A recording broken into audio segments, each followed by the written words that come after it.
We will call the meeting to order. It is Wednesday, August 19th, 2026. We are in the governor's room at the community center. It is 5:10 p.m. We'll call the meeting to order. First up, Pledge of Allegiance.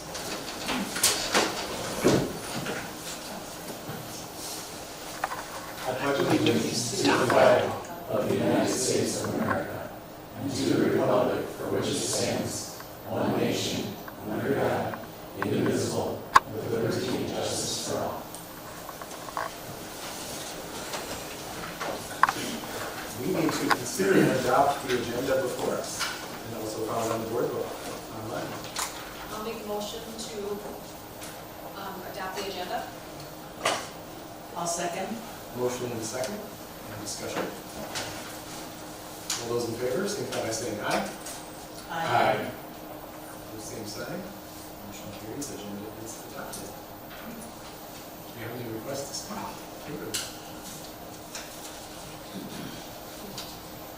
Next item up, approval of consent agenda items, which can be found starting on page 3 in the board book and in packet. Chair, I move the approval of the consent agenda.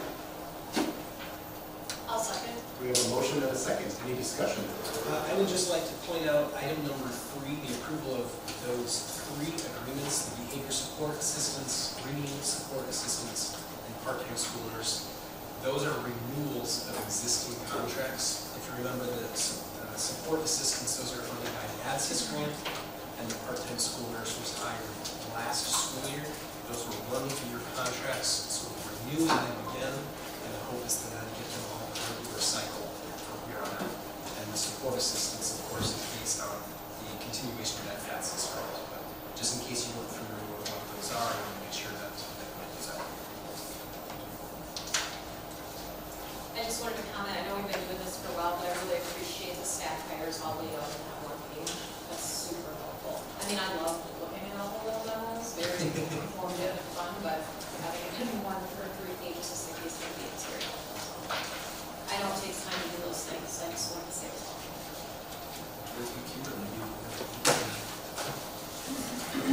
Yes. I would just like to acknowledge the highly level of wire transfers is unusual and everything appears to be Great, thank you. We do have a motion and a second. Any further discussion?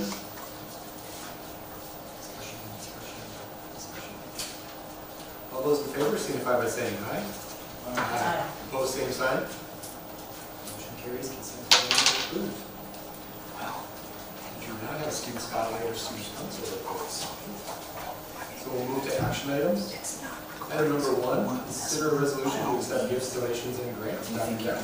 We have 3 items to address tonight. The first is a grant in the amount of $5,464.95, and it's coming from the Mankato Area Foundation, and that would be used to support the implementation of the Flex Farm project, Fresh Food for Thought project. And that essentially is a hydroponics project in North Elementary.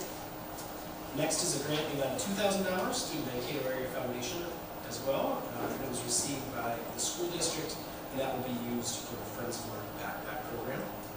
And then lastly, there was a donation of musical scores and digital permissions that was presented to the high school program by St. Peter Community Choir, and that is estimated to be valued at $3,600. So we would recommend that we accept these gifts. Very appreciative of those who gave. I'll move the resolution. I'll second. A motion and a second. Any discussion? Discussion. This is a resolution, so we need to go around the table. Mr. Russell? Aye. Ms. Studi? Aye. Aye. Aye. Ms. Lance? Aye. The ayes have it. Thank you very much to our generous donors. Item number 2, consider approval of changes to the 2026-2027 student handbooks. Principals are on that too.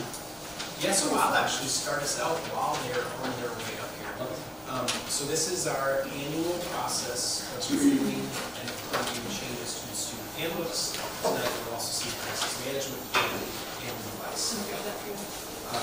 Every year this process happens, principals review those handbooks with their ELTs, and we have started to use or consult MSBA's model handbook. So through this process this year, we have identified a few areas that all handbooks will go through, or changes that all handbooks will go through, and I'm going to present those, and then these guys will present their building specifics. So we'll start with the changes that came about by review of the MSBA model handbook, and these are pretty procedural, if you will. So the first one is we are adding a non-discrimination notice. It is now required that we have the name and title, address and contact information for our Title IX and American with Disabilities Act coordinator, and that's E.T. Crafton. So all of our handbooks will now include that. Next is a notice for parents' right to know.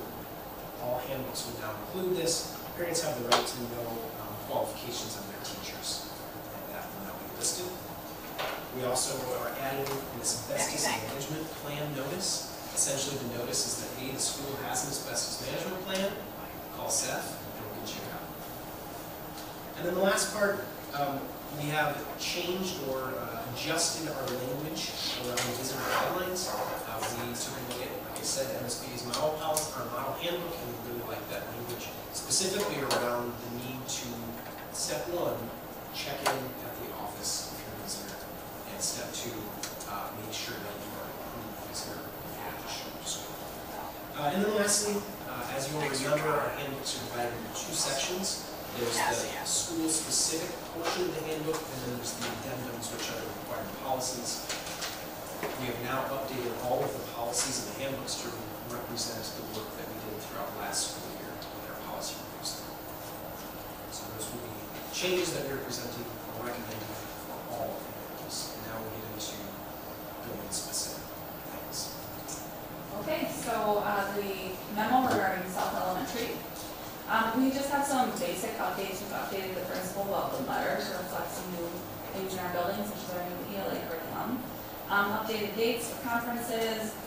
One of the things that will actually change in practice is our report card sharing. We used to mail report cards every quarter to families. We will now send them in backpacks, quarter 1, 2, and 3, and then mail them quarter 4 at the end of the year, and that's just really to save on postage. They're also available for parents to look at online. We added a section about Title I, and this was just to increase our compliance with our Title I commitments. We also added a section titled Importance of Practice at Home, and this is just because of that importance of reading with your kids, reading to your kids, reading with your kids, and also our new ELA curriculum has a great practice with your kids, like assignments that you can send home a couple times a week, and we will be doing that at South Elementary. Not every day, but we just want to highlight the importance of that. We updated some language in our attendance policy. There are some things that are automatically excused, such as an illness, and then there are other things that are not excused unless you have prior principal approval. So last year we had a form at South called principal approval form, and that language it didn't feel good to people, so we're now calling it the absence excused request. Student behavior, we are updating our language to be the same as our Character Strong curriculum, so it is now be kind, be well, and be strong. And we have a new South Elementary pledge that goes along with that. We also updated our PBS chart to have that language, and we updated our school bus behavior guidelines to match school board policy, just so we're consistent. Dr. Graff talked about visiting the school. We also have updated that lunch visits don't include recess, and that we don't do guests at breakfast. That's specific to South. We added some things under field trips about our chaperones doing background checks, added language about safety guidelines and age requirements under bikes, scooters, and skateboards, added some language around treats to please notify teachers in advance because of the allergies and things like that that are in our building. We removed a section about Crisis Prevention Institute training. That's now in our staff handbook. That's probably a more appropriate place for it. We've updated our parent council name to Partners in Learning, and again expanded that to include more about Title I service for compliance. And then we have an update under technology because devices in our building are no longer assigned one-to-one. They're just in the classrooms. And then policy. That's what I got itself. I'm just gonna roll right into Ashla unless you have questions. Did the devices run one that just changed this year? Actually, it's been 2 years. We didn't update the language before. At Asheville, we added a program staff directory so that families have contact information for teachers. We don't really do field trips, so I took out our field trip section and added a section on off-campus walks because we do get the boys out and do a lot of walks, especially in science classes. We updated our flexible learning expectations because we use packets, not the technology. We added some language around birthday treats. We've had more families ask about that, and we didn't have anything in our policy before. Added some things about volunteer expectations. We have had some students reach out that are at Davis wanting to come in and see our program. We added some things about updating contact information in Infinite Campus, and then we put some more specific guidelines in about illnesses and when kids should and shouldn't be in school. We rely heavily on the nursing staff through the Leo A. Hoffman Center, and they're not familiar necessarily with school policy, so that will be helpful for them.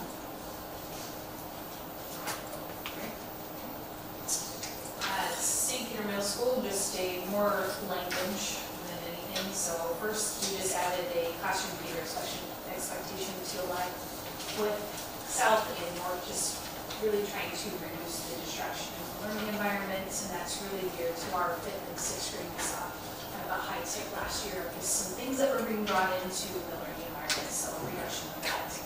Section 3 is good behavior. Behavior referrals are changing to teacher referrals and office referrals, just to be more streamlined with the adults who are responding to those behaviors. Parent notification that just aligns to it was minor, major, now it's just major in a officer disposition on that. Bicycles, skateboards, e-bikes, foot scooters, and motorized scooters, and this is still in line really what we're seeing currently at the middle school along with what we're seeing in the community. So just putting that in more specific of the type of transportation that we see is coming to the middle school. Co-curricular, just updating to their current price. So we had what it was charged prior to, which was like $70, now it's $95 for single and $350 for family. So just updating that, and that individuals need to be in class periods 4 through 8 in order to be able to participate. There was in a previous section, it was 5 through 8, so we just made sure that that was across the board, 4 through 8. Any questions? So with all your motorized devices coming to school, like, when do they have to start, like, not motorizing them? When they get to, like, right by Lincoln Drive? Or when are they zipping right up to the door? Or what are they? Yeah, they zip right up to the door. So we're working very closely with John Hughes and our other safety officers of just like, what's the language that they're using that we can use as well. And so I'm just being very specific of when we're on there is that we had some where we weren't locking them up and then we were taking them during recess. So just making sure that we're very specific on what should be done once they come to school, but then also that safety piece of it. So what is being communicated out into our community that then we can use that language as well. And so we're not giving two separate messages to our public safety as well. Well, just because I know, like, at North, it used to be, like, once kids got to, like, I can't remember what street, they had to, like, push their bikes. Walk them on the block. Yeah, we Yeah. talked about that a lot. And so that's why I was wondering, like, because there's a lot of traffic going on up there, and so, I don't know, that's a lot of zipping around with a lot of cars, if we don't have something established for all the motorized zippers. Yeah, and I mean, we have supervision out there in the morning and after school, so, I mean, we're able to tell students, like, this isn't a space to have that, and for the most part, kids are pretty good about that. It's really when they get to the lights, and they're crossing over on that Broadway, is that we often will either put myself or Hughes out there just to make sure, like, hey, we're not zipping across, use this light right here. So really working with that, using some advisory lessons to make sure that we're dripping that message to them. Well, it'd be good for parents to just kind of walk that through with their kids, like, before the first day of school too, like, Yep. what path they're gonna take and Yep. what they might want to watch out for. In this section too, we have put in to our parent communication, just so what to expect on that, just so it's not missed. I mean, that's a pretty big hefty handbook that they have to read through, and we want them to be well-versed in what we expect here. As you're probably very well aware, in talking to a couple of bus drivers, they were really highly concerned about crossing Broadway and just really not respecting the traffic. And Yeah. you know, that's not a very large number of students, but one is one too many. Yeah, absolutely. Yep. Thank you for your help on that. E-bikes are scary in St. Peter right now. Yeah, they are. It is. Not the middle school's problem. I'm just mean in general. Agree. But it's a real problem in traffic all over town. That's why this summer it has been, so that's why I'm just trying to. Yeah. In my mind, figure out how that's gonna work when collectively all these age kids are gonna be going to the the middle same school. place, yeah. Do you know what I mean? Right. And then we have buses and parents, and it's just a lot. So I'll stay home with my coffee and Very good. All right, well, greetings from North Elementary. We have just 5 big themes to go over, mostly language, formatting with our handbook change. Number 1 is just talking about like a shift in some Tier 1, Tier 2 curriculum, and then how we support learners. The handbook just talks about how we do screening assessments, how we track progress monitoring, some enrichment with flex grouping, special ed services, and just kind of broad MTSS like structure. More recently, we've had some parents take more of an active part in that problem-solving process, so we've let's put some of that framework in there. Number 2 talks about just our PBIS, social emotional learning. Our PBIS team and our SEL curriculum is character strong, and like Mrs. Segura mentioned over there, they're switching over to the themes like directly from character strong, which is like, be well, be strong, and be kind. Our team wants to stick with our homegrown for now, which is like be responsible, show grit, be a leader, just because we have a lot of branding and stuff that goes along with that, and classrooms will earn banners and things like that. So we're still pretty invested in that, but we're just working on aligning those so that we don't overload kids with terminology.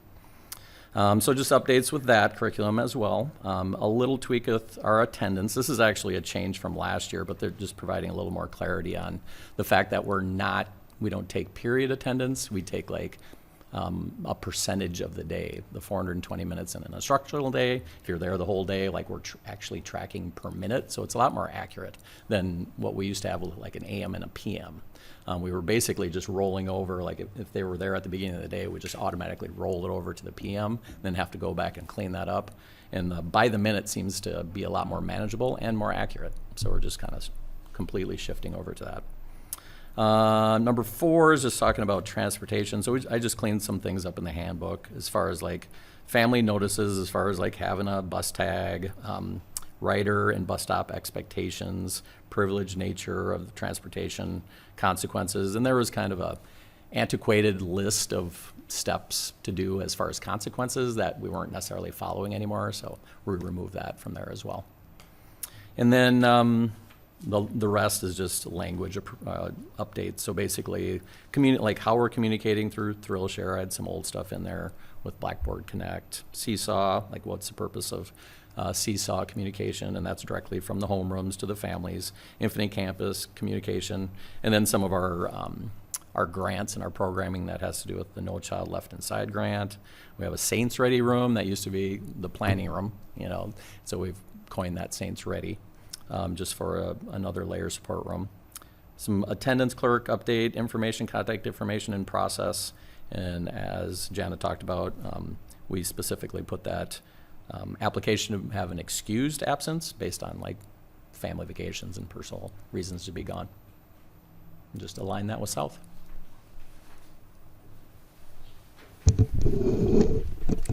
We just have 2, one kind of minor change and one that'll be an interesting one for the school year. The first one was to do with attendance, and if a student is more than 10 minutes late, tardy for a class, it's considered an unexcused absence.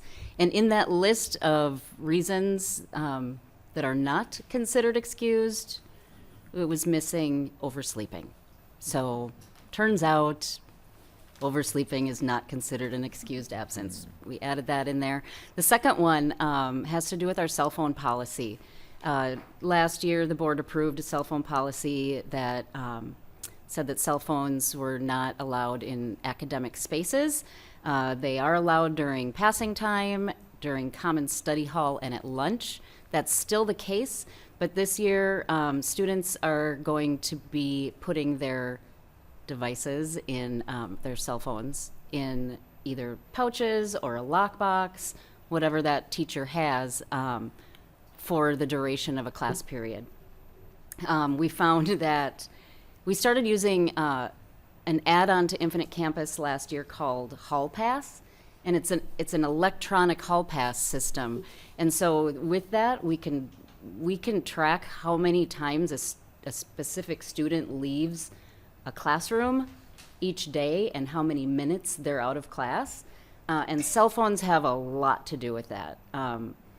Leaving class to be able to get on that cell phone and perhaps get up to no good. So we have worked really hard for many years on our attendance, and our attendance is excellent, but we can always do better. And so this is one this is one thing that the BLT came up with to hopefully keep kids in class, and if they're out of class, out of trouble. So is it in and out of the pouch by the class? Or by the day?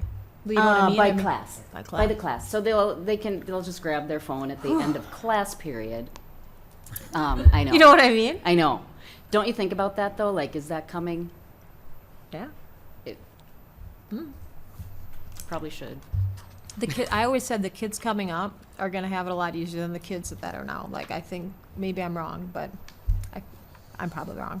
But I feel like the kids, whatever, I'm not gonna say my feelings, because it really isn't it doesn't need to be said now, but I think we're headed in the right direction. Yeah, I feel I like do the too. changes we're doing are appropriate, and I'm glad that we're doing what we're doing. I've changed my opinion on it as well. You know, at the beginning of the cell phone craze, I was of the mind that we could educate kids on appropriate use, and that didn't work. Yeah, That just didn't work. So yeah. now it's a,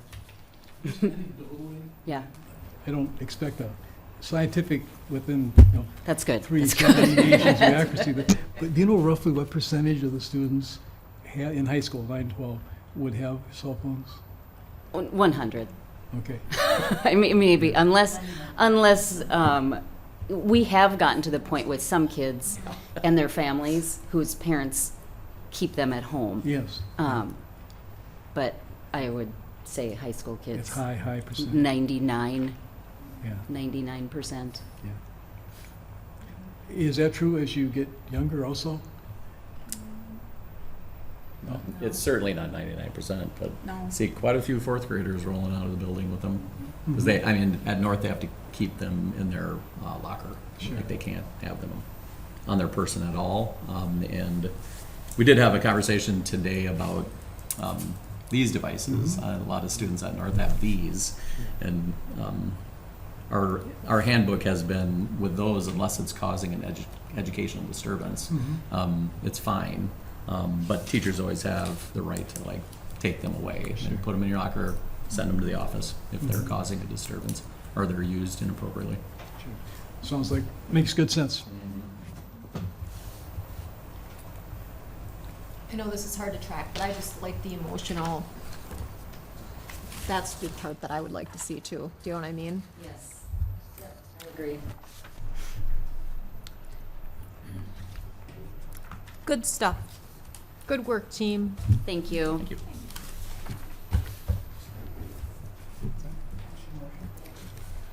Oh, it is action. Sorry. That wasn't just informational. Awesome. We have a motion I'll second. and a second. Any discussion? Discussion. All in favor signify by saying aye. Aye. Opposed, same sign. Motion carries. Changes have been approved. Thank you. Next up, consider approval of changes to the 2026-2027 Crisis Management Plan. Dr. Graff. And So as I mentioned in the introduction to this section of today's agenda, the crisis management plan is also something that we review annually. Our crisis management plan went through a substantial change last year to align with MSBA's model policy changes. A lot changed within legislation. So this year we have, I would say, a substantial change, but it's mostly in format. So Jesse is here to share that with you. Tracy's excited for this.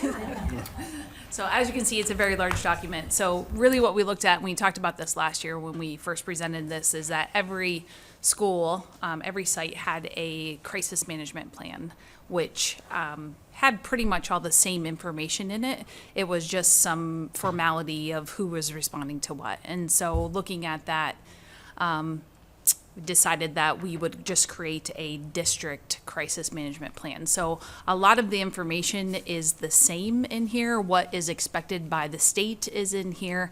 It really is the formatting piece of it. And then when we talk about the reunification process, which that we're continuing to talk about and, you know, start to plan out what that's going to look like, is that how could we organize this in a manner that would be useful in case there happens to be a crisis that we have to respond to. So the first part really was, how do we get all the information of people's contact information, right? Like there would be different parts where individuals would have the phone numbers and you have to go through that and try to find it. So really, first and foremost is like, who are the command people? What building are they in? What purpose do they serve? And then really the phone numbers that come behind that. So piece of it. Some of the other piece of it we continue to have is our SRP, or standard response protocol. That was new from last year. That is still a standard format within this document, along with just some other specifics on, we have just like district level, you know, what does that look like at the district level, but then also at each level, how do we respond to when doors are open, right? So these doors are open from this time to that time. That didn't change anything. It was just how we formatted that piece of it.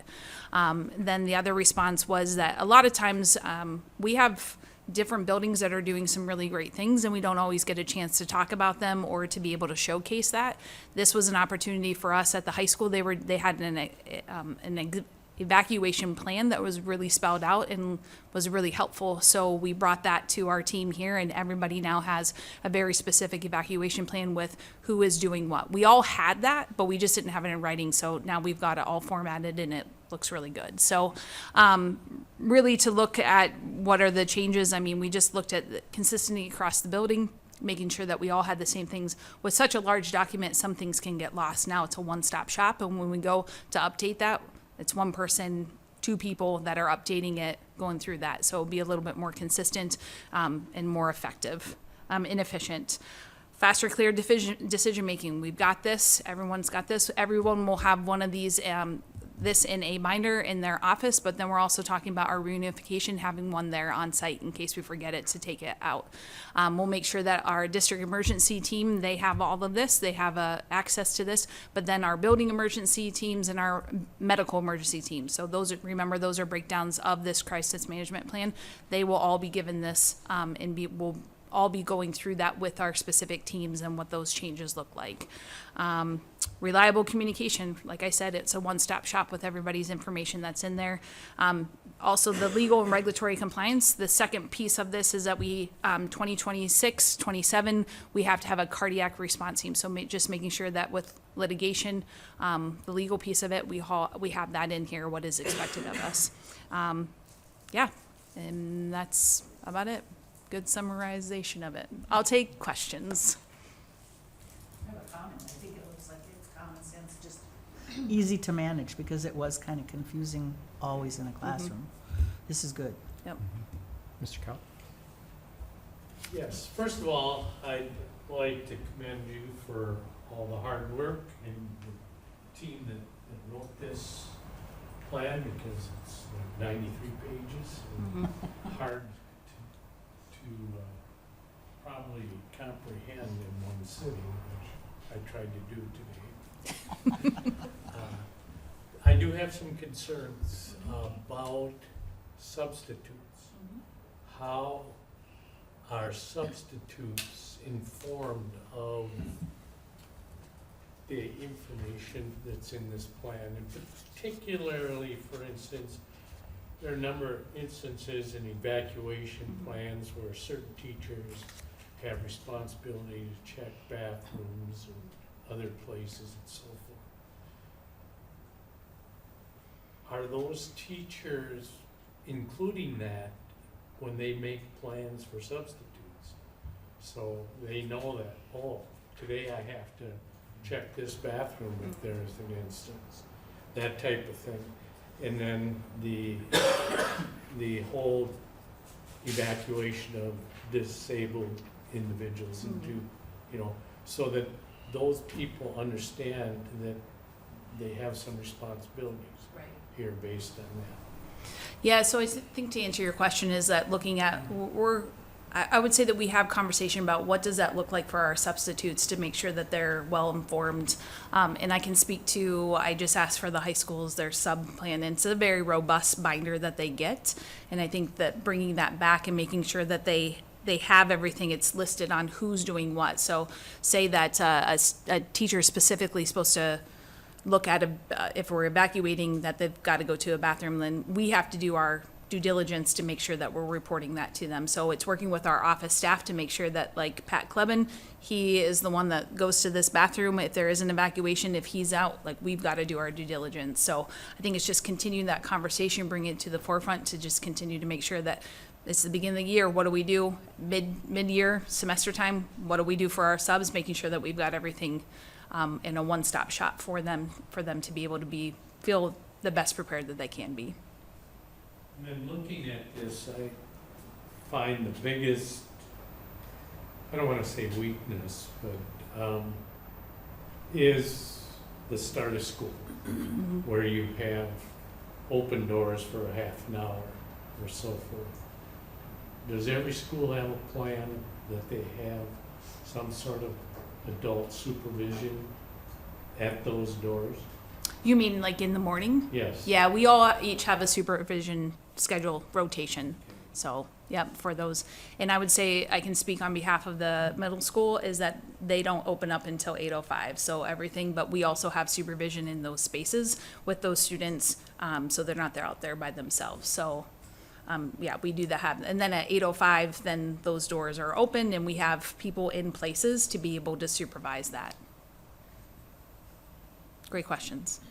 If you get a chance or anybody wants to read through this and you have questions, I think it's great to bring it to our team and we can have conversations about it. I have a question. So I know that like everything is always available to the public, and this is like in our board book. Is that also in the public board book? Yeah, there's nothing in this, we actually just talked about this, there's nothing in this that isn't available for people to know. Okay. You know, I mean, we're gonna lock our doors if something bad happens in the building. Okay. We're going to evacuate the building if something, you know, there's nothing in these plans that wouldn't be common amongst many schools, I guess. But I know what you're asking, right? It's, Yep. you never For want to sure. tell the bad guys what to For do. sure. Yeah, yeah. For sure. But it's It is to them. Yeah, it's a good question. one reason you can close a meeting to talk about Mhm. security. Safety. So, Which I think we have in the past. yeah, That sounds really familiar. Like I think we did. but it, And I would say that a lot of this document, we're already communicating to our families and our community members. I think when we start to talk about the reunification and what that looks like and where those places are gonna be, I think that would be something to consider about how we navigate those conversations. well, yeah, I think it would be great if everyone knew that if something happened at the middle school, these students are going to be evacuated to wherever. And parents should go there instead of the middle school Yeah. to But they make really those. shouldn't know that until they need to know that. I think. Well, Right. but anyways, besides the point. But so here's my thing. So there's lots of names listed to do whatever. So when some of those people are gone, I don't know, we could pick on whoever we wanted to pick on. Knowing how things run, like, not always does that person have a sub. So then what happens? I'm gonna pick on, I'll pick on Steve Elger, for example. Right, that's where then we kind of absorb that, I would say, within that piece of it. So I can, for instance, we had a unprovoked fire drill one time, and I believe I was gone. So then we just, you have to pull somebody, or you're just making, that fire drill might be a little bit longer because then you're, that person's got to cover both areas. Or you're saying, hey, I've got this person's number, how's it look up there? I know that that person's up top, like I can call them. And so just, I know we try to plan for everything, but there are some circumstances where you can't, and you gotta make a decision right at that time, so. One of the things I really like about the structure we started last year is the different teams we have. So we have a district level team that meets at least quarterly, and we talk about this big plan, the high level stuff. But then each building is meeting frequently, and the BERT, the building emergency team, to talk about those kinds of things. And the questions that we get here, we're all writing those down. And those are topics that we need to talk about. So the more questions you guys have, throughout the school year about safety or anything, we've got a structure in place to be able to talk about those scenarios. And after every drill, those teams are getting together to talk about how it went. And I assume there was some conversation about, okay, shoot, Jesse wasn't here today. How are we going to run this next time? Or Mr. Stewie didn't have a sub, and now we've got twice the number of kids here. How did that go? How do we respond next time? So it's we have been lucky that we haven't had major emergencies, so we get to learn on the fly through these drills that we run. Well, and a lot of times these things get written, and then people think you're never going to use them, but I know in just the time that I've been on the school board, there's been weird things that have happened where you're like, we've actually gotten that book out, and we looked at it, and we did it. Because when you're in that situation, that's why you have it wrote down, because you just, the adrenaline kind of runs, and you don't always think of exactly what you need to do, but then you just go right there, and it's listed out, so. The best example I can give of that, and this is probably one of the most horrible things that can happen in a school district, but we had a staff member pass away. That's what I was thinking of, yeah. And a team got together and thought, how do we respond? And then, unfortunately, that happened a number of more times that same year. And to be able to not, have to go through that process every time and just pull out the book and say, okay, this is what worked last time, it's so much better for our students, families, and staff. So that's the reason for all this. I think just a reminder, we have drills for a reason. The state requires us to do drills, and within those drills that we're doing, we're debriefing at the end of it too, to say, okay, what went well, what didn't go well, where did we see the problem areas? So we're having those conversations with our teams as well to just really make it better. That's okay. Something wrong, but it was just my head that thinks like that. Because this is like an enormous amount of work. See, I would just be spinning, and I wouldn't be able to even get started with that big of a project. So hats off to you for getting it done. So Safety's our number one job, so we take it very seriously. Mr. Chair, I move the approval of the changes to the 26-27 crisis management plan. And I do have a question after the second. I'll second. Motion and a second. Discussion. Mr. Russ? Jesse, you allude to number 2, cardiac emergency response plan. Are there defibrillators in each building, or what do we have for cardiac equipment? Yes, there is, and they have to be checked certain times throughout the year. So Nurse Rachel is the one that makes sure that all buildings have those, and that they're up to date, like expiration. So there are certain things that the state requires us to have, and we have to have those, and we have to have them in certain locations. So she does, every year she goes through and she checks those off. And there's training given as to how to operate them. I understand it's fairly simple, but still in an emergency, there's not a lot. So that's part of our MERT team meetings, is in those drills. So you have to have a drill, and it's around one of those pieces. So we do have those. Is it just one per building? You know? No, I think I don't know specifically how many, but no, we have multiple, Okay, good. A lot of square footage. And members of our medical emergency teams are first aid trained or CPR trained. Okay, And running the AED is a part of that training. okay. I thought Thank I you. was told once that they were by the fire extinguishers. Not all of them. Okay. Yeah, yeah. I would just run around and start opening all the fire extinguishers. Huh? We practice. Good Like question. outside the gymnasium. Or, okay. And those other things. It is. Don't do that. Don't rather- run around. Do not open up all the fire extinguishers. Kimberly says there's a better way. It is a rather simplified version until it's an actual incident. Yep. For sure. And then all of a sudden, everything, it's just, so the more you practice, the more commonplace. So we do have a motion and a second. Any further discussion? Discussion. All in favor signify by saying aye. Aye. Opposed, same sign. Motion carries. Changes have been approved. Item 4, consider approval of changes to the mobile device handbook. Dr. Graff. The last handbook that is before you today is the mobile device handbook. That handbook outlines procedures and expectations around our one-to-one policies or practices.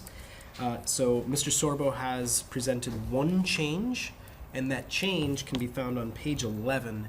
It's the replacement costs. So every year, there's a price that we pay to get Chromebooks. So we update that chart for what it's going to cost to replace that Chromebook should it be intentionally damaged or lost. Those prices, what a family would pay, depends upon whether or not the family has purchased the $25 protection plan, but it essentially is just the cost of the Chromebook. So those costs have gone up $50 this year, once again, just based on what the Chromebook costs the school district. Buy those protection plans. Yeah, we strongly encourage families to buy those protection plans because stuff happens. Chromebooks get dropped, they get knocked off of tables, and we have to protect those devices. So in the end, it could be a huge cost savings to families. Do they get the money back at the end of the year if They- they didn't have to use it? They do not. Nope. It's like insurance to just have some peace of mind and protect it. All right. Take a motion to approve that. So moved. I'll second. Motion and a second. Any discussion? Discussion. All those in favor signify by saying aye. Aye. Opposed, same sign. Motion carries. Mobile device handbook has been updated. Item 5, consider approval of adult meal and second entree prices for 26-27. Ms. Grayshaw. Each year, we are required to have the school board approve meal prices for our adults, whether it's our teachers and other staff members or parents coming in to eat. MDE establishes a minimum rate that we have to either meet or exceed. This year, they released the rates in time for us to bring it to the school board before the school year started. So as you can see, their minimum rate that they published is $2.55 for breakfast, $5.30 for lunch. In talking to Emily Craig, our food service director, she didn't feel like we needed to exceed the minimum that they were suggesting. So we are proposing that the school board accept those MDE minimum requirements. And just as a side note, if a student gets a full second meal, obviously their first meal is free, but if they get a full second meal, not just a slice of pizza or a cinnamon roll, but a full tray with all of the required components, they do get charged this adult price. That's a requirement as well. And then down below we have second entrees, so that is going to be the second slice of pizza, the second breakfast burrito. We have to make sure that the student is paying the entire price of that. We're not subsidizing it with state or federal dollars. Emily asked that we increase that, or recommended that we increase that by a quarter each. So you'll see for breakfast it would be up to $1.75, and for lunch it would be up to $2.25. And then the very last part is the milk prices. So last year it was 40 cents. This year it would be 50 cents. That is going to be if you get a second milk, or if a student brings a cold lunch and they don't get a whole tray of food, they do have to pay for just the milk. So. Yeah. So the first lunch the kids get free, Mhm. but the second entree, do they pay lunch second entree or lunch $5.30?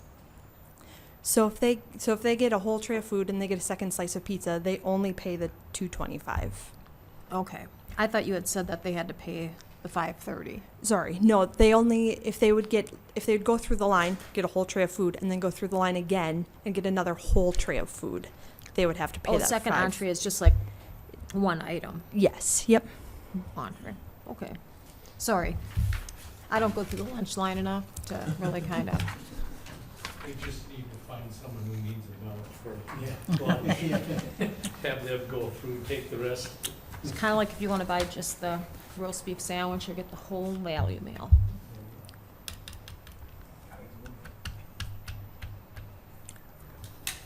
All right. I'll move the adoption of Okay. these price increases. I'll second. Motion and a second. Any further discussion? Discussion. All those in favor signify by saying aye. Aye. Opposed, same sign. Motion carries. Thanks, Springer. Agenda item 6, consider approval of the Verizon lease agreement. Dr. Graff, this is an update from last month. Update from last month. So if you remember, the proposal has been bouncing around the business committee for a while. And last board meeting, the final proposal, or the proposal where we're at, was presented. That proposal is a 5-year term that commences it starts on 2030, or in 2030, and that will have 4 automatic renewals for a total of 20 years. $30,000 annual payment with a 4% increase each year was the proposal. And last meeting, there was a great question that kind of forced, I guess, or we made the decision to table it until we had some more information. And the question was, so we signed this agreement and then something really bad happens to that tower, something catastrophic. What is the district's liability?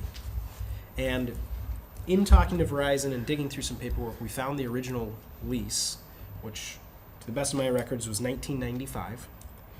And believe it or not, the annual payment was $7,200 at that time. But in that lease, there is a provision in the termination section for failure.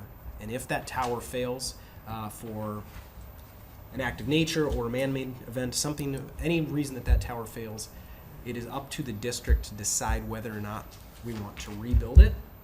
Should we choose to not rebuild it, Verizon then can back out of the lease and we're fine. There's no requirement for the district to do that. If we decide to rebuild the tower, LeapHell assures us that that is insured, so we would have some support with that, but we would just prorate the annual payment based on how much time the actual tower is in use. So I think that answers our question. So I would recommend that we would accept the lease. Mr. Chair, I move the approval of the Verizon lease agreement. I'll second. We have a motion and a second. Any further discussion?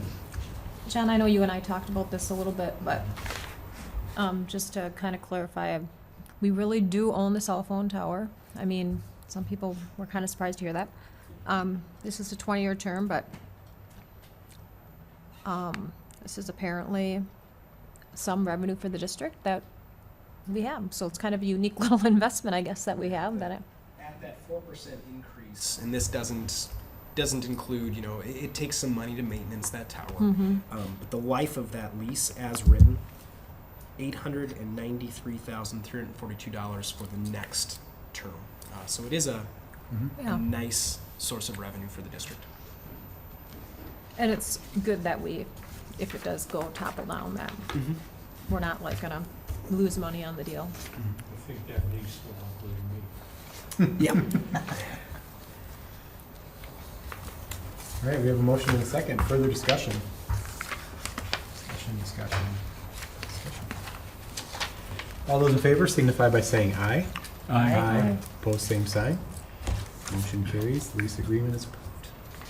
Item 7, consider policies for approval with a single reading. Dr. Graff. The policy committee met this month and is bringing forward 5 policies for approval with a single reading. And as per our practice, those policies with minor or no recommended changes are brought forward with a single reading. So a brief overview of those policies. Policy 201 is the legal status of the school board. It defines the duties and authorities of the school district. That is being presented with no changes recommended. Policy 202 is school board officers. It delineates the roles and responsibilities of school board officers. No changes are recommended. Policy 203, operation of the school board.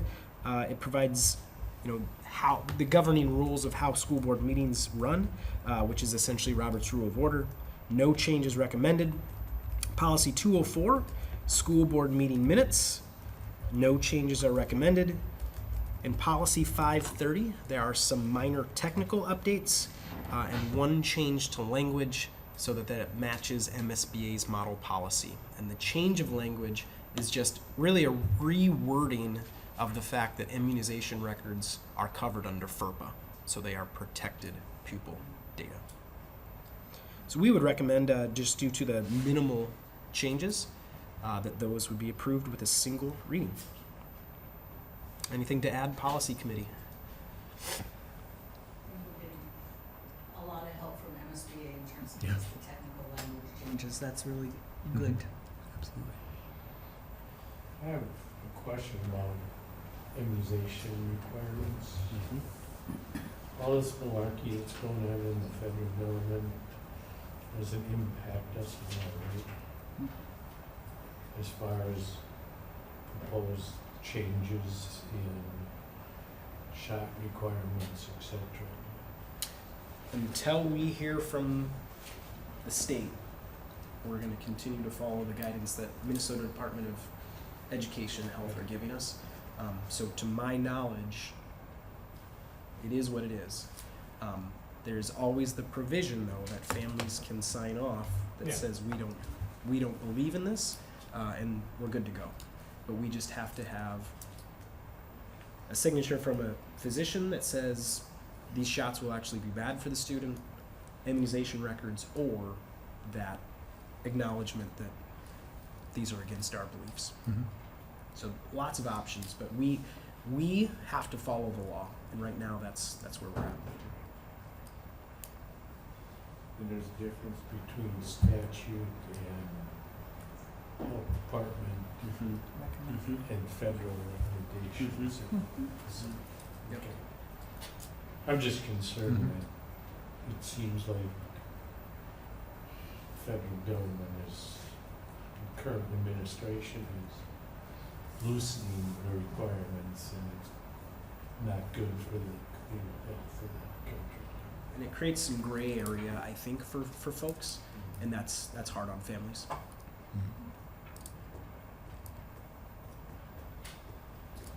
I move that we approve the policy 201, 202, 203, 204, and 205 as presented. Also, Motion and a second. Any further discussion? Discussion. All those in favor signify by saying aye. Aye. Aye. Opposed, same sign. Motion carries. Policies have been approved. Thank you. Item number 8, consider approval of assigning TIF funds to North HVAC and District-Wide Roofing Projects Fund. Dr. Graff. So TIF funds have been a topic of conversation at the business committee meeting for quite a while, dating back to Dr. Olson's time here last year, or 2 years ago rather. Essentially what has happened is we have received a one-time payment of $782,282.15. We've received that from Nicollet County, and that is a result of the maturization of 3 local TIF districts. So that money, one-time payment, is coming to us, and the caveat is, Megan and I have been talking about this, is likely when our state aid comes, there will be a calculation and there will be an adjustment in that state aid. So right now we've got this money that we need to put somewhere, potentially. Initial conversations at the business committee and conversations at the business office, we are recommending that we put this money for safekeeping in the North HVAC and district-wide roofing project fund. And if you remember, we started that last year. We placed $500,000 in that fund because we know that there will be eventual needs, and our LTFM dollars will not cover those needs. So we're starting to build up that fund for when we need to start doing some facilities maintenance. Our policy 714, gives Megan the authority to do that, but given the significant amount, we felt it important to have the board make that decision. A reminder that assigning funds, those funds can be moved around at any time. They're not committed funds. Committed funds means that we have to spend those in that spot. But this just would assign them for preparation of a eventual need for facilities. Did I understand you to say that because we're getting this money, the state could decide to reduce our state aid? Yeah, it seems like there's this, and Megan, this is where I might need you. There's this teeter-totter, right? The more you get locally, the less aid you receive. And that's just a natural part of it.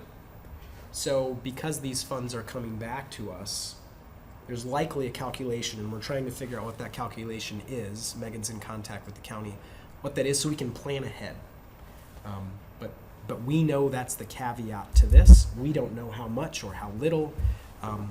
We just know that we've received our payment from these TIF districts, and now we do some math. Tricky. Yep. At least they're not asking us to give them. I was gonna say. There you go, yeah.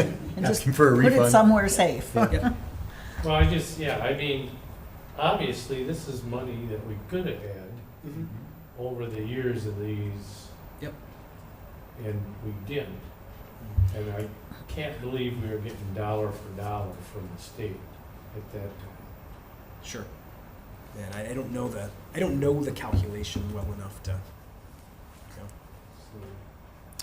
The value add, of course, and everybody knows this, the value add of these TIFs is that now we have these developed areas that now kick back. TIF funding typically works well, and money obviously doesn't come for X number of years. But the good news here is we didn't have this before. We anticipated something, we did not know what, and until we get everything ironed out with the state, we obviously have a place to put it ultimately, but we also have opportunity to earn some pretty fair interest on it. And at $782,000, even if it's a short duration, it's significant income. Yes. I'm sorry, go ahead. No, I'll let you finish. I was just going to say, in the business committee, we discussed this in pretty deep depth, and there were other thoughts that came up as far as potential utilization of it. And as we all know, there's unlimited needs and very limited resources. But the roof and HVAC roofs across the district and HVAC in North are obviously in the very near range. Go ahead, Tracy. Yeah, so, I mean, obviously, like Mr. Kaut said, it's money that it's not like it's money that was given to us from the state because they really, really like us. It's money that we could have been receiving all along. Now it's a significant one-time dump to us. Important thing is it's a one-time money, so it's not like we have all this extra money we can just do great things with. We can do one great thing with it. So I think putting it towards that or in that fund for now is appropriate. And with that one great big amount of money, to talk about that at a study board session with the full board would be an appropriate thing. Yeah, so next steps on any of those projects that we have looming, there's been discussion on North HVAC or the middle school roof. Those will definitely need some significant conversations from this whole board.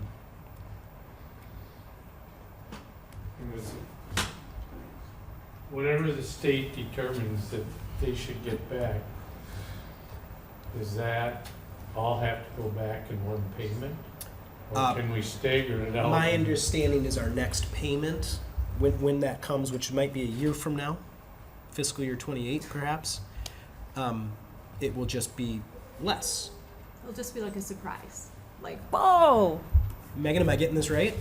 Yeah, my understanding is it's going to be part of our major payments that we get throughout the year, in fiscal year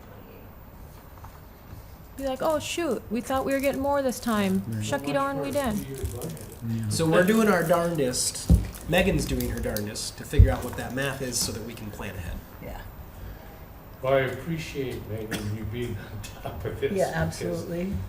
It is a little hard to comprehend and to try and anticipate what the impact of that's going to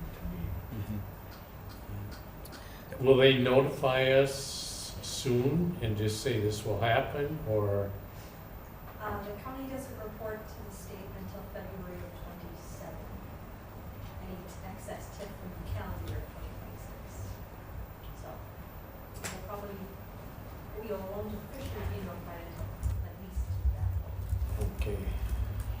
And we have to start negotiating again in the spring of 2027. So the judicious thing to do right now is to place this money in a place that we can access it and counterbalance. So therefore, I move that we approve that assignment of the TIF funding. I just had to say something. So I think it's appropriate for us to think about that a little bit. If we are substantially short on our aid from the state, whatever that is, that we remember this 780,000. So we're not like, oh, we are so short. Now we have to eliminate girls basketball, making up something totally bizarre. Do you know what I mean? Like, we have to remember that that came from there. You know, and that we can reassign. I'm not saying we're reassigning all that 780,000, but Definitely. Waiting for a second. Waiting for a second. Yeah. I'll second. We have a motion and a second. Further discussion. The good news, I think, too, is it's 782,000. It may not be that, but it's more than we had before, even if the state adjusts it somewhat. So, you know, there's a silver lining. So I think there's some a little bit of reason to be optimistic. Take it off, right? Unlikely, very unlikely. That's my Not a no. concern. You know, I think this will be a net. Never say never, but that should be remote. Yeah. But I mean, you still get that interest. It's like, wow. Here. Yep. Here. All right, need for the TIF. we have a motion and a second. Further discussion. Discussion. All those in favor signify by saying aye. Aye. Opposed, same sign. Motion carries. Thank you. Informational items. Number 1, first reading of revisions to the policy manual, Dr. Graff. We are bringing policy 533, our wellness policy, to the board for an initial review, the first reading. We are in the middle of a triennial assessment. Triennial assessments are required of school districts, obviously once every 3 years. And the triennial assessment is the state's way of ensuring that school districts are complying with federal guidelines and requirements around wellness. So we have a wellness team. That wellness team largely focuses on staff wellness. And through this triennial assessment, we have found some things that we need to adjust in terms of the way we do business with that wellness committee. But specifically for regards to this topic, there are some things that we need to adjust in our policy. And the way we find that out is we compare our policy to a tool that MDE recommends, and that's called the WellSat 3.0 tool. And in that comparison, we realize that our current policy, the one we have on the books, we need language to manage food and beverage served at class parties and other celebrations. We need language to address the triennial assessment, which I've just described. And we need language to address a plan for updating that plan and the policy based on that triennial assessment. The good news is MSBA is typically one step ahead of us, and their updates meet those requirements. So what is in front of you in the board packet It looks like a mess because what I've tried to do is take our existing policy and create a red line with MSBA's. So it's a lot of red. But the new language addresses those areas. That new language will require us to do a little bit more in schools around food and do a little more notification, specifically around, and I think our elementaries might already do this, one of the things that should we adopt this policy, we are saying we'll do is send recommendations home to families around celebrations. Like, hey, rather than bringing those cupcakes, why don't you bring apples or bananas or erasers? To really try to promote, not to chew on, to really try to promote healthy habits. We, in practice, do a lot of these things through our health classes, our phy ed classes. When we went through that rubric, we scored really well on the practices portion. It was just our policy that had some holes in it. We will be submitting our triennial assessment likely at the end of September, and it will outline any policy changes and any practices that will change based on the work that the wellness team is doing. Questions? I have to Thoughts? say what you're saying is exactly what we're supposed to say, but boy, does that make us sound boring, doesn't it?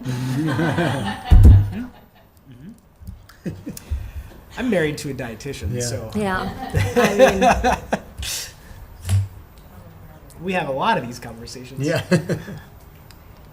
an apple and an eraser. Yeah, Yeah. bring your cauliflower. Delicious. There's some dip that's got 1,000 calories. Just out of curiosity, good question for April. You can peel a banana and it's perfectly sanitary, assuming you do it right. How do you clean an apple? Yeah, we would need to make sure that we have a way to wash those to make sure that Thoroughly. we're doing our due diligence. Yep. Yeah. Yep. And the broccoli situation I thought about, or the cauliflower, we want to make sure that that was packaged when it came to the school so that we know it's safe. And perhaps not Taylor Farms. Right. Right now, there's some No, concern. no disrespect to Taylor Farms. I know There's nothing some about them concern. except I see it in Food the news. safety, yep, yep. So we'll be bringing that back next month. We'll be getting this in front of the wellness policy, and we'll do a little more work for next time. The Twinkies have never had a problem.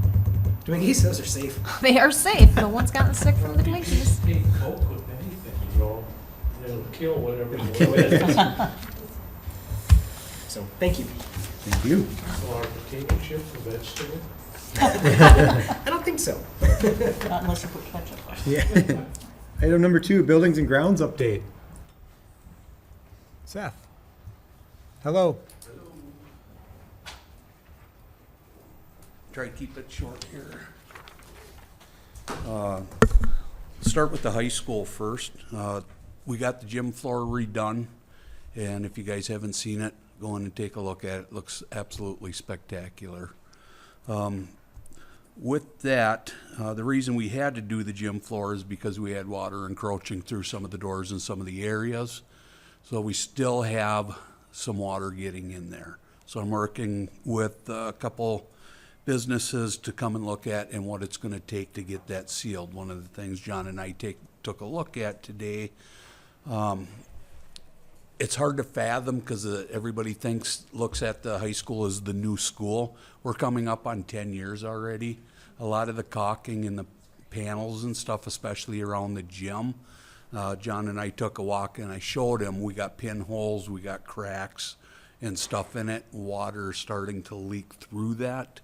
That building is now coming to the age where we should get it put on preventative maintenance, where like tuck pointing, caulking should be done sections, just kind of like the roof. Same thing as what we do with the older buildings around there.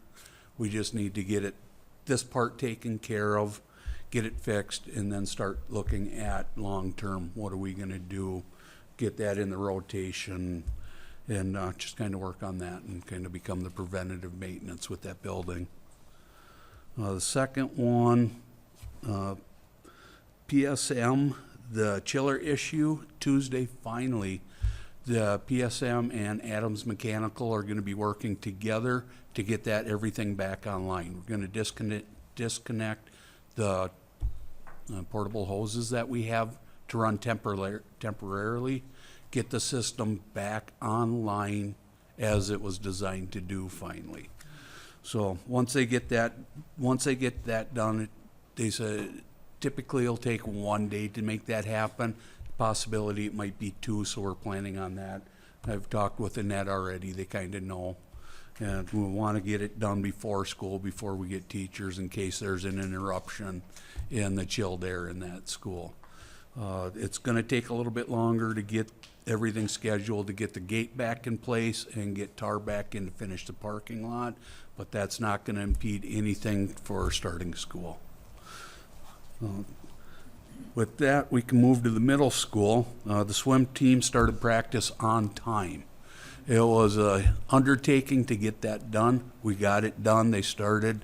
Locker rooms were finished enough for them to get in. All the inspections got passed, and they're running their 2 practices per day just like normal. That was a really, really big task to get done.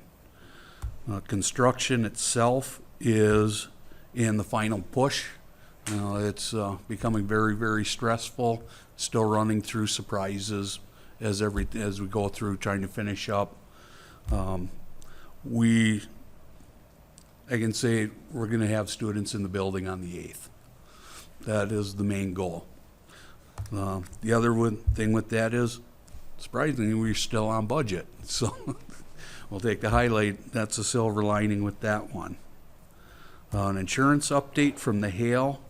Next Monday, the glass or the cowl wall in the roof above the media center was damaged from the hailstorm. We got it released about 6 weeks ago from the insurance company to go ahead and get the parts ordered for that, because it usually takes so long. They came in 3.5 weeks early. So now that they have them on site, they're going to be starting replacing that next week. Hopefully that'll be done, no interruption in school again. Once it's done, it's out of there, don't have to worry about that. And then the last one that I have is the press box remodel. It's coming along really, really well. That's another incident where once they pulled the siding off and opened it, the whole front of the press box was rotted. So it had to be completely rebuilt. There had been water leaking through the windows, through the sills and everything for a long, long time. They did get that repaired. We got the new windows upstairs. We got the, what would you call them, John? Team rooms? Actually divided and insulated, so you can't hear play calling and stuff in between them. They're actually separated. And with the new windows, camera and stuff, access, you'll be able to see that a lot better. So right now they got left to do the flooring, the lighting, and putting in the new countertops. Once that's done, we're ready to go. The first game, I believe I heard Shay say, was the 11th, September 11th. Yeah, so I gave them a deadline of September 8th. They have to have that done by. And so everything's ready to go. Very short and concise, but any questions? Seth, did we have any water Monday night? From This- where? The rain, you know, like you're talking in the. Jim, we did have a small spot, but they got there early enough, they got it up. It was nothing, as John and I seen from the storm right before that. We do have a small stain about this big that's gonna stay there until the next time it gets refinished, but it's not gonna hurt anything. It's right by the door. It's all sealed up. That's why it's a critical push to get all this stuff done to keep the water from coming inside. One of the other. That came down awfully hard, That came- awfully fast, Yes, it did. and sideways. The last three have caused that. It's been really, it's shown a very shortcoming in that building. So not only the caulking that we have to do, the pads that are on those back doors for bringing stuff in and out have heaved to the point where they're pushing water into the building. So those have to get tore out, redone, reset. The thresholds are all kittywampus because of over time shifting and moving. That has to get done, the door seals and the door sweeps. So it's a culmination of all three factions have to come together to get this done, and it has to be done quickly. So, Those last two rainstorms, like that one was like 5 inches or I whatever. was, That didn't impact the middle school did not. roofing, did it? Did not. Luckily, they had, so, some of the areas where the water did come in, where there was cutouts, were not in a spot where it was gonna damage anything. One I'll take, for example, is the elevator shaft, empty cement hole, came through the floor. So, there was nothing that was impacted at the middle school whatsoever from the rain there, from the water. So, And there was no leakage in the district office windows? Not this last time. no, Ah, good, Great. good. yeah, that was one of the things that was a hard push. Gotta get that fixed, that's a, meet expectations. Didn't it rain that week too when they were trying to do that? Yeah, Yeah. the day after they stepped away and they had some work Yep. to do.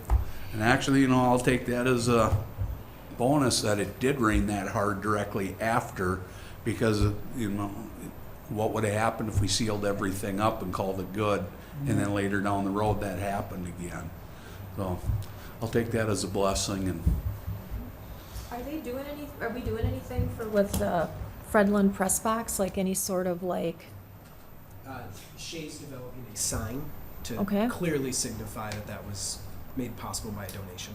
but like having his family come doing like a, There has been talk about doing that at a football game. yeah, Doing okay. some kind of a You know. celebration, recognition. Thank you. Yep, yep, Yeah. Yep, I think that would be nice. yep, definitely. That was such a good use.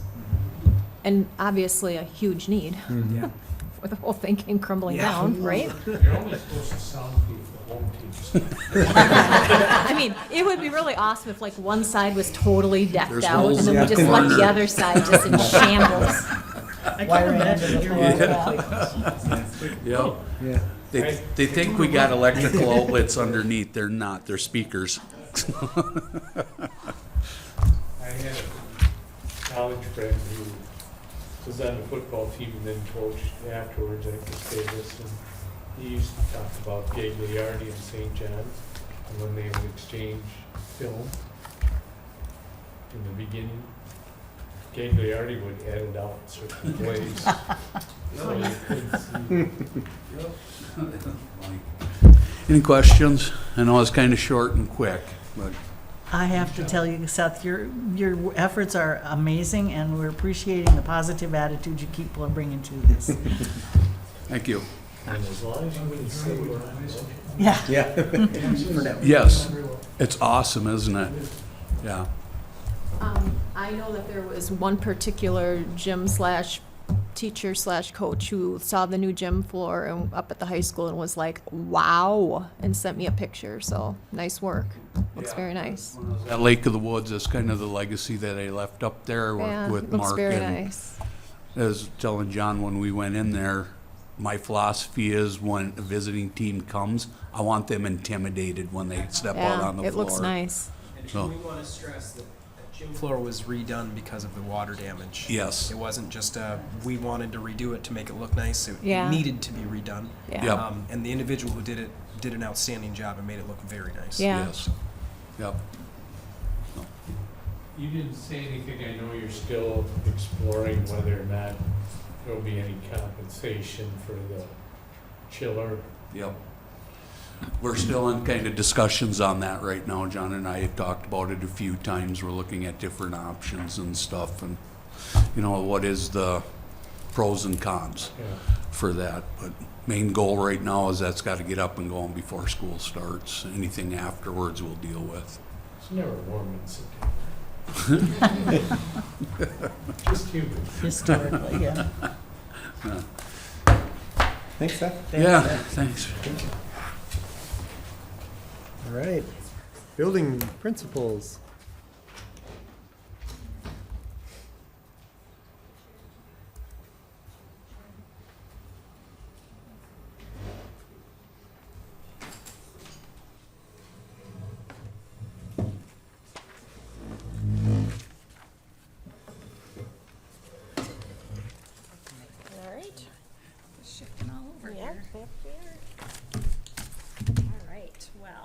are. It's August. Fun fact, Read and Feed started in 2009. Had we been straight through, we would be at 17 years of Read and Feed. We had 2 years where we didn't qualify, so we were at 50, wrapped up our 15th year with over 14,000 meals. The program ran June 10th through August 14th. We served breakfast and lunch, and like I said, over 14,000 meals. That's typically where we do land as far as numbers, but really excited that kids are continuing to come and provide that service. If you recall, all of those meals are counted, sent into the state, and then we receive funding back for those. So that's how that program is funded. It's a USDA program that's managed through Minnesota Department of Ed. So we're excited, and again, this is our second of 5 years. So we for sure know we have 3 more years before we would need to qualify for that program. So we're excited about that. During Read and Feed, we also held Summer Stars Academy, and so that's a K-8 summer school program through our targeted services, which we are eligible for through our ALC. We had 213 kids attend at North Elementary, grades K through 8, for our summer program that ran 4 weeks throughout the month of July. Jana, you can speak to, and Jesse, speak to how it went. I felt like it was very successful. Yeah, it went very well. Mm-hmm. Well attended. Yep. So we were excited about that. Certainly we had transportation that took kids to and from school, and then in addition we had 32 preschoolers at summer school this summer as well. So I just wanted to give you a little bit of an update on summer programming. Typically we would do that in September, but we thought since we're all wrapped up, this would be a good time to do that. Any questions about summer programming at North or the Read and Feed? Very good, thank you. Greetings from South and North Elementary. I'm going to be reporting for Darren tonight. I can't tell you enrollment numbers for North, but enrollment numbers for South are looking really good for September. We have 123 kindergartners signed up and ready to go, and 130 in our first grade. So our sections, we still have 6 sections of each, and numbers are looking good, approaching, but not overload. So that's where we like to be. We've sent classroom assignments, homeroom teacher assignments to families, and gotten some good feedback on that. Our conference scheduler goes live for families kindergarten through 8th grade on August 24th. So that's kind of the next step in our ready for school process. I'm also spending time right now with the principal team preparing for our teacher workshop. New teachers are in on August 26th and 27th. We only have 7 new licensed staff in the district, so that's the smallest crew in a while. The chamber is helping host a breakfast for those staff again. I will send an email with the date, but it's August 27th at 7:30 if any of you would like to join. We also have our district welcome for everyone in the district on September 3rd at 7:30. That's when the doors open, and program begins at 8. So we're really getting excited to have all of those staff members back. From North, Darren's excited to welcome his kindness crew back again this year. It's been going a number of years. They have 40 students that were selected to serve this year, and they'll be coming in on September 2nd, that teacher work day, to work with the PBIS team on their training. So that's all I have.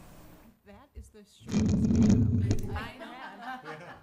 Thank you. I'll be sure to tell him that. Interrupt. We'll tell them to. Wow.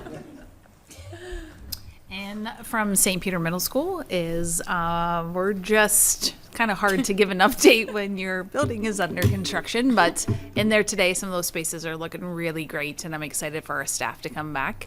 I'm a little nervous, but Seth has assured me that he said you'll be okay. So Seth better be okay. So no, they're doing great. It's Logan's been every step of the way, just communicating with myself and with Seth, and so it'll be okay. It'll be okay. So our enrollment numbers are looking really good this year. So we've had a little influx of our 5th grade. So that looks great. We've got 31 new enrollments 5 through 8. So really happy about that. And our 5th grade, like I said, is looking really good. So other than that, we're just buzzing. Communication's out. Families are getting the information. They're signing up for conferences, and we're ready to have them come. Not quite yet, but give me a couple more weeks. But yeah, we're looking pretty good. At the high school, one change that for all of the students and parents who are tuned in tonight, we have a open house on the, oh my gosh, I won't even get the date right. September 2nd. Thank you, September 2nd. She's got an incoming ninth grader. That is not just for ninth graders, it's for all students. And that is when we are taking school pictures for the first time. Usually that's a little bit further into the school year during the school day. We're trying this. We sent a mailing out since this is the first time. We've communicated it out, but it is school picture night. Last year, we also invited all students and not just our ninth graders in for open house, and we had a really great turnout. We were kind of surprised, actually, at all of the upperclassmen that we saw, but they were excited to see each other and their teachers, so we thought we'd give this a try. The other fun fact about school pictures is that several times over the last few years, school pictures have ended up being scheduled when homecoming is, and so it's always a dress-up day. So if you look at some years of yearbooks, there's like Barbie versus Oppenheimer or whatever in the school yearbook. So this will also avoid that. Some other really great news that I would like all of you to keep on your radar is that the Minnesota Department of Veterans Affairs passed legislation that veterans of the Korean and Vietnam Wars, those who dropped out of high school to go to war and never received a diploma, can apply for a diploma with their school district. You can also, their families can also do that as well for them. And I met with a couple of veterans last week, and we have a family. I do not know the man's name, but we've had our first request of a gentleman who went to war during Vietnam and was killed in war, and we're hoping that we will be able to award his diploma to his family on Veterans Day at our program, which will be really special. I know, kind of gives you goosebumps, doesn't it? So hopefully, school board members, I know we always have some of you there, but I think it's going to be a really special event since that will be happening for the first time that I know of. Yeah. Awesome. Thank you all. Thank you. Appreciate it. Dr. Graff. Just want to reiterate what you just heard from the principals. The excitement is building. There is nothing like this time of year, and we're getting there. We're getting real close. Also want to just follow up on a couple mentioned enrollment numbers. We ended the school year K-12, not including EC, at 2,011 students. Right now, we are at 2,003 students. Know that those numbers fluctuate like crazy over the next couple weeks, but those are the numbers we currently have in the system. So still down students, but maybe not down as many as we had anticipated a couple years ago when we started to look at that 3-year rollout. So we'll continue to keep everybody up to speed with those enrollments as they come in, but really those aren't real solid until a couple weeks into school. So that's all I've got. Thanks. Board members around the table. Mr. Russell. Nothing to add. Thank you. Tracy. I just had to comment that Ms. Boutel, like last year, when she was hired and the building was in complete disarray, she was walking around like, it was like she was just cool as cucumber, and now she's all frazzled this year. So it's like, I'm like, what the heck? I mean, she was, I remember like her office was completely closed off, and I'm like, she is just like chilling out. So anyways, it's gonna be fine. It'll be fine. We've broken her. It's like 1 year in the district and we've broken that's all it her, took was but- 1 year. Anyways, no, I don't, we had our MVED meeting this week and I was trying to remember our takeaways and I can't remember our takeaways, but things are going great out there and they're excited for a good year, and enrollment seems to be strong, and yeah, I can't think of anything else. I think what happened with Jesse Just informed her that the 3-year project's actually a 9-year. Yeah. Yeah, I think it's just, I feel like, I wanted to tell Seth, like, just because we're not all breathing down your neck doesn't mean we're all wondering how this is gonna get done, because I do remember last year, like, this is never gonna be done. And now we're just trusting it's gonna happen. But I did notice that he did say, it was interesting, he said, students will be in the building on September 8th. He didn't say anything about like other people that might be in the building with the students or, anyways, but no, so we will just, but I love that what did you say? High school, 9 through 12, rock band, and Osh will start on the the 8th. 8th. K8 is the 10th. The Just 10th. for clarification. Okay, yeah. Yeah, so everybody follow what the school says for your first day of school, not what I just said. Anyways, but no, so it's exciting to have the start of school. I have my youngest child having his first day of school this year, so that's sad, but I'll recover. Good years. That's it. I got nothing. Bill? I have nothing. Ms. Martins? Nothing. Awesome. Any board committee updates that we didn't get to? Just like I mentioned on behalf of the business committee, don't count on 782,000 monthly. It's unfortunately a one-time deal, but We didn't have an education meeting or committee, and on the shared programs, what do we talk about? We listened to Mr. Prafke. One item that was discussed at the Shared Programs Committee was the continuation of our agreement with the city and our liaisons. Oh, They chip in because our liaisons do a lot of connecting with our families to city services. So I know that was, I believe, discussed at the city council meeting this week, but I would assume that will continue. And I want to do comment on that. I didn't in the meeting, but I know at one point when we used to have that they were having them like log every single thing they did, and I don't want to do that because that's just like making work to make work. But I am kind of curious, like if you could ask them, like just generally speaking, like are they, like what is the workload there? Because I don't know. I think the amount we're getting is fair, but I don't want them to think like they should pay less or more or whatnot. So I love that we can do it and have the liaisons just do what they need to do for the people and not have to think like, well, I can't help you with that, because that's super frustrating. So, but we're probably due for like a big city school meeting pretty soon. The joint meeting. Maybe when we get in that new room up there.